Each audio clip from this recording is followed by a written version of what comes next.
Hi అండి, బాగున్నారా? ఈరోజైతే మా విఘ్నేశ్వరుని నిమజ్జనం కోసం మా పెరట్లోని బంతిపూలు అయితే మాల కూర్చోడానికి అయితే తెంపుతున్నాం. అందరూ నిన్న చేసిరు నిమజ్జనం, కానీ మేము ఈరోజు చేస్తున్నాం. పిల్లలంతా ఎంజాయ్, యూత్ పిల్లలకు ఎలాంటి గొడవలు జరగకుండా ఉంటుందని ఈరోజైతే నిమజ్జనం చేస్తున్నాం. నిమజ్జనానికి అయితే పువ్వులు అయితే తెంపుతున్నాం. చూడండి, మా పెరట్లో బంతిపూలు అయితే ఎంత పెద్దవిగా ఉన్నాయో. ఈరోజు అయితే పనికైతే వెళ్ళలేదు, మా విఘ్నేశ్వర నిమజ్జనం ఉందని. విఘ్నేశ్వర నిమజ్జనం కోసం అయితే బంతిపూల మాల రెడీ చేస్తాం. దానికైతే పువ్వులు తెంపుతున్నాం.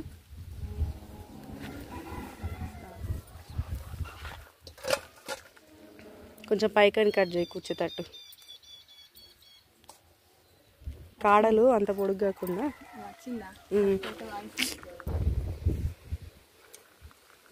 2-3 డేస్కి ఒకసారి మన దేవునికి అయితే మాల మంచిగా సరిపోతున్నాయి. మన బయట నుంచి పిల్లలు తీసుకురాకుండా మన దేవుని వరకు మంచిగా సరిపోతున్నాయి బంతిపూలు.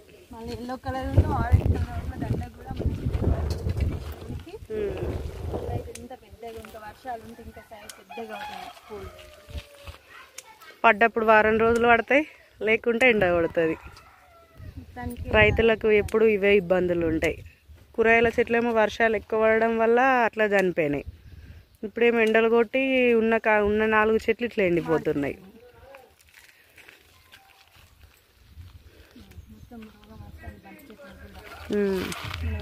మందు కొడతారో ఈ చెట్లకు.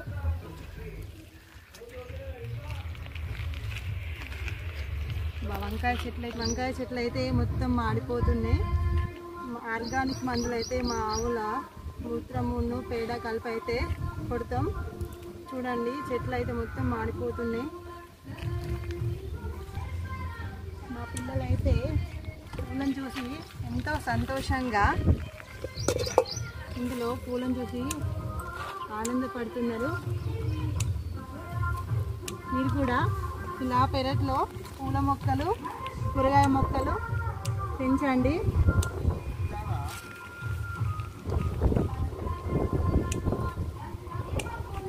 చిన్న చిన్న సైజు ఉంచు, పెద్దగానే తెంపు. ఎంతో సంతోషంగా ఉంది. మా విఘ్నేశ్వరునికి అయితే పూలు అయితే తెంపుతున్నాం. నీ దేవుణ్ణి వదిలించినాక అన్నం తింటామండి. ఎప్పటిరాక తినకుండా ఉండడమే. లాస్ట్ ఇయర్ పోయిన సంవత్సరం నుంచి ఇదే విధంగా ఒకరోజు లేట్గా నిమజ్జనం చేయడం జరుగుతుంది. ఎందుకంటే అందరూ మా విఘ్నేశ్వరం దగ్గరికి వస్తారు, ఈ దేవుడే ఉన్నాడని. మళ్ళీ యూత్ పిల్లలు లాంటి వాళ్ళు ఉంటారు కదండి, చాలా గొడవలు జరుగుతున్నాయి ప్రతి సంవత్సరం. అట్లా ఉండొద్దని చెప్పి లాస్ట్ ఇయర్ నుంచే మా మండపం దగ్గర ఉన్న అందరు ఉంటారు కదండి, మా కమ్యూనిటీ వాళ్ళందరూ కలిసి ఇదే విధంగా వేయాలని చెప్పి నిర్ణయం తీసుకున్నారు.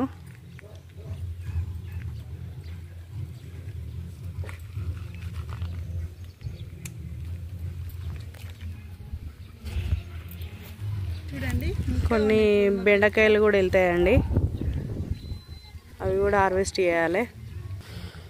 ఇప్పటికే తట్ట నిండింది బంతిపూలు, ఇంకా వెళ్తాయండి. అటు పట్టుకుచ్చు వెనుక పక్క సైడ్ ఉన్నాయి, ఇట్లా సైడ్కి కూడా ఉన్నాయి బంతిపూలు. ఈ లైన్ మొత్తం ఉన్నాయి. మా పిల్లలు మొన్న ఆట ఆడుకొని చెట్ల కొమ్మలన్నీ వాళ్ళకు తెలియక ఫాస్ట్గా అటు ఇటు ఉరికేసరికి కొమ్మలన్నీ విరిగిపోయినాయి. అట్లా 2-3 చెట్లు డ్యామేజ్ అయినాయండి. చాలా బాధ అనిపించింది, ఎందుకంటే మనం కష్టపడి పెంచుకున్న చెట్లకు వాటికి ఏమైనా జరిగితే బాధ అనిపిస్తుంది కదా అండి. చూడండి, మా బంతిపూలు అయితే తట్ట నిండినాయి. ఇంకా సైడ్ కూడా చెట్లకు పువ్వులు ఉన్నాయి, తెంపుతాం. అవి పిల్లలు ఆడుకుంటే విరిగినాయి. వాటిని కొంచెం వర్షం ఉన్నా కూడా వేరే కాడ నాటితే వెంటనే నాటుకోను. ఇదంతే, కదిలియకు. కొంచెం భూమికి టచ్లు ఉన్నా కూడా అట్లనే వాటితోటి పూసుకుంటుంటాయి. వర్షాలు పడుతుంది, మళ్ళీ ఊటి చెట్లు అన్నీ ఎండిపోతున్నాయి. అప్పుడేమో వర్షాలు ఎక్కువ జాలు పట్టి ఎండిపోయింది. వర్షాలకి ఎండిపోతుంది. ప్రతిరోజు పొద్దున వాటరు నల్ల నీళ్ళు వచ్చినప్పుడు వేస్ట్ కాకుండా రోజు కొంచెం పట్టించుడు అవుతుంది. ఇంకా అప్పటికి వర్షాలు బంద్ అయినా కానీ ఇప్పటికి 2-3 రోజుల నుంచి అత్తమ్మ ప్రతిరోజు నీళ్ళు వేస్తుంది. ఈరోజు కూడా పొద్దున నల్ల నీళ్ళు వేసింది.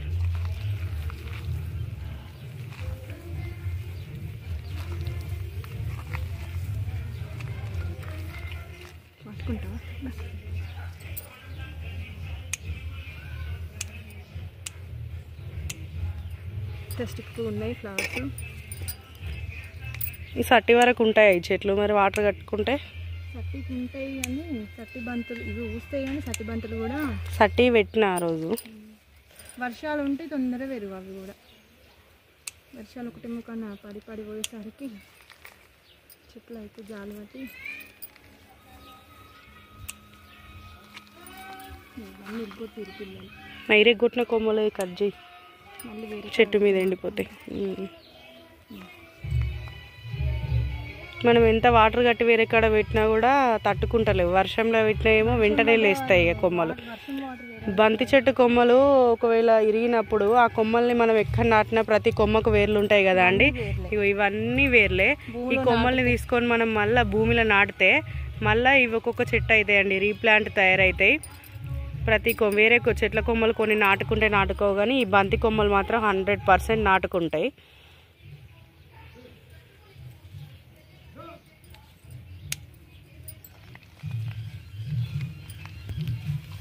ఈ చిన్న చిన్న సైజు బంతి పూలన్నీ మొగ్గల సైజు ఉంచు, ఎందుకంటే ఇంకో 10 రోజులు అయితే మన పిల్లలకు బతుకమ్మ సెలబ్రేషన్స్ ఉంటాయి కదా స్కూల్లో. లాస్ట్ ఇయర్ కూడా అదే విధంగా కండక్ట్ చేసిరండి. చేస్తే మా పిల్లల బతుకమ్మకు 2nd ప్రైజ్ వచ్చిందండి. మా పిల్లల స్కూల్ చొప్పదండిలో సిద్ధార్థ హై స్కూల్, ఆ స్కూల్లో 2nd ప్రైజ్ వచ్చింది.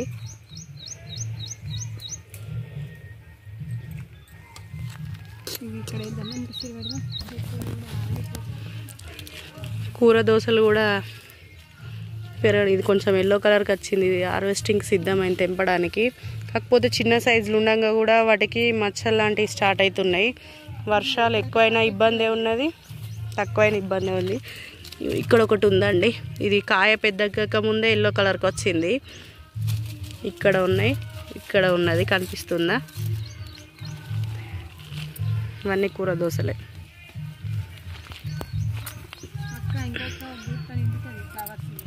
ఏమైంది?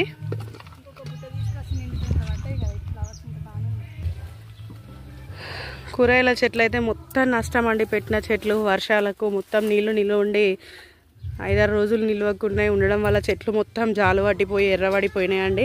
అసలు ఏ మాత్రం కూడా కాకరతీగ మొత్తం పిందెలు, చిన్న చిన్న పిందెలు కూడా అదే సైజులో ఉండి పండిపోతున్నాయి. ఫర్టిలైజర్ మందులు స్ప్రే చేస్తే సెట్ అవ్వచ్చు, కానీ మా వాళ్ళు ఫర్టిలైజర్ మందులు స్ప్రే చేయమంటున్నారు. అది కూడా కొంచెం ఇబ్బందిగానే ఉన్నది. కూరగాయల చెట్లు తట్టుకోవడం చాలా ఇబ్బంది ఉన్నది. అయితే ఎండ లేకపోతే వాన.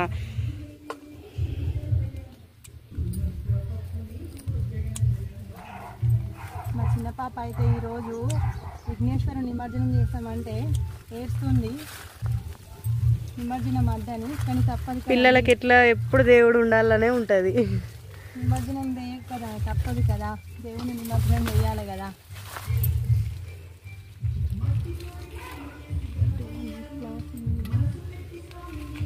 అటున్నాయా కాకరతీగలు చూడండి, పిందెలు, చిన్న చిన్న పిందెలు కాకరతీగలై మొత్తం పండిపోతున్నాయి ఈ సైజులోనే.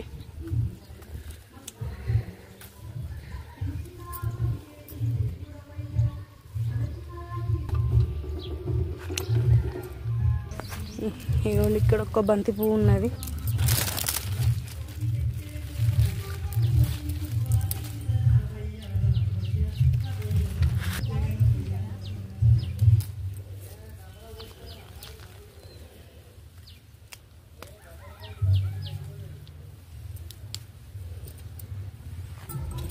ప్రొద్దున నల్ల నీళ్ళు వచ్చినప్పుడు ఈ కాలువలకన్నిటికీ వాటర్ వేసినాము. అయితే బంతి కొమ్మలు పిల్లలు ఆడుకోవడం వల్ల వాళ్ళకు పాపం తెలియదు కదా, వాటినే కాళ్ళు అటు ఇటు ఉరకడం వల్ల కాళ్ళ తలిగి కొమ్మలన్నీ ఇరిగినాయి. అవి అట్లా వేర్లు ఇందాక చూపించినాం కదండి, వేర్లు వస్తాయి. ఆ కొమ్మల్ని అట్లా వేస్ట్ చేయకుండా మళ్ళీ భూమిలో నాటితే అదొక కొత్త మళ్ళీ బంతి చెట్టు పెరుగుతుందండి. ఇవన్నీ కూడా అట్లనే. ఇవి మొన్న అవి ఎట్లా ఇరిగినాయో తెలియదు కానీ మేము చూసినప్పుడు ఇరిగిపోయి ఉంటే ఆ కొమ్మలు తీసుకొచ్చి ఇక్కడ నాటితే మళ్ళీ అవి వేనుకొని మొగ్గలు స్టార్ట్ అయినాయి, బంతిపూలు పూస్తున్నాయి. ఎవరైనా తెలియని వాళ్ళు ఉంటే అట్లా పెట్టండి, కొమ్మలు వేస్ట్ చేయకండి. బంతి చెట్లు వట్టిగానే వేనుకుంటాయి, ప్రతి కొమ్మకు వేర్లు వస్తాయండి.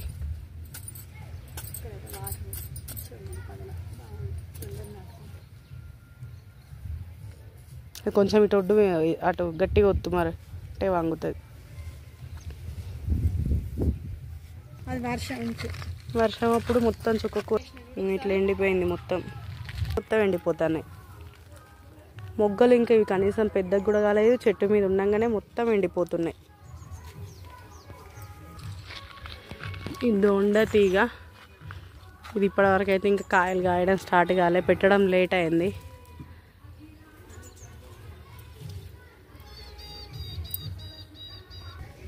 గోడు చిక్కుడు చెట్లు అయితే మొత్తం చనిపోయినాయండి, ఏం లేదు వాటి పరిస్థితి. చూసి రై కట్టెలాగా ఎండిపోయి ఉన్నాయి అన్నవే. మేము ఇంట్లోకి అయితే మంచిగా ఒకటి తప్పే వరకు ఒకటి ఉంటుంది. ఇంతమంది ఉన్న ఉమ్మడి కుటుంబం కాబట్టి ఇంట్లోకి సరిపోతాయని ఎవ్వి నాలుగు కాలువలు పెట్టుకున్నామని అన్ని రకాలుగా. కానీ ఇప్పటి వరకు మంచి కాసే టైంలోనే అండి వర్షాలు విపరీతంగా కుట్టడం వల్ల మొత్తం నష్టం జరిగింది. ఇదంతా నెల చిక్కుడు అయితే ఇప్పటి వరకు ఒక్కసారి కూడా కాయలేదండి. జాలి పక్కకు అటు సైడ్కి ఉంటుంది, ఎక్కువ తీగ బారది కదా. 1 మంత్కే కాస్తాను పెట్టినాం, పెట్టి 2 మంత్స్ అవుతుంది కానీ వాటికి కరెక్ట్ వాతావరణం ఇప్పటివరకు అనుకూలంగా లేదండి. పొలాలైనా పంటలైనా కూరగాయల చెట్లైనా ఏదైనా అంతే అండి, అదే విధంగా ఉంటుంది.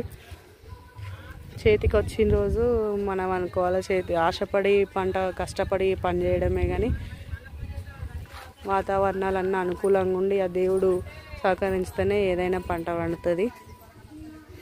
నువ్వు ఇక్కడ మిరప చెట్లు చూడండి, మిరప చెట్లు మొత్తం ఎండిపోయినాయి ఉడత రోగం వచ్చి.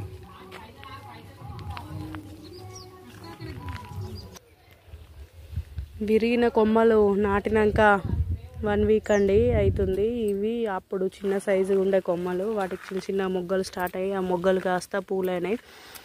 ఎవరైనా బంతి చెట్ల కొమ్మలు విరుగుతాయో విరిగినాయి కదా అని బయట పడేయకండి, వాటికి ప్రతి కొమ్మకు వేర్లు ఉంటాయి, వెంటనే నాటుకుంటాయి. ఓకే అండి, బంతి పూలు అయితే మాల కట్టినాక మళ్ళీ చూపిస్తామండి మీకు.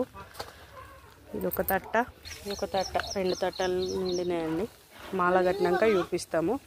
పూలదండ కూర్చోడం అయితే అయిపోయిందండి, 2 దండలు అయినాయి. కొత్తగా మా ఛానల్ చూస్తున్న వాళ్ళు సబ్స్క్రైబ్ చేసుకోండి, లైక్ చేయండి, కామెంట్ చేయండి. అందరికీ నమస్తే అండి, బాయ్.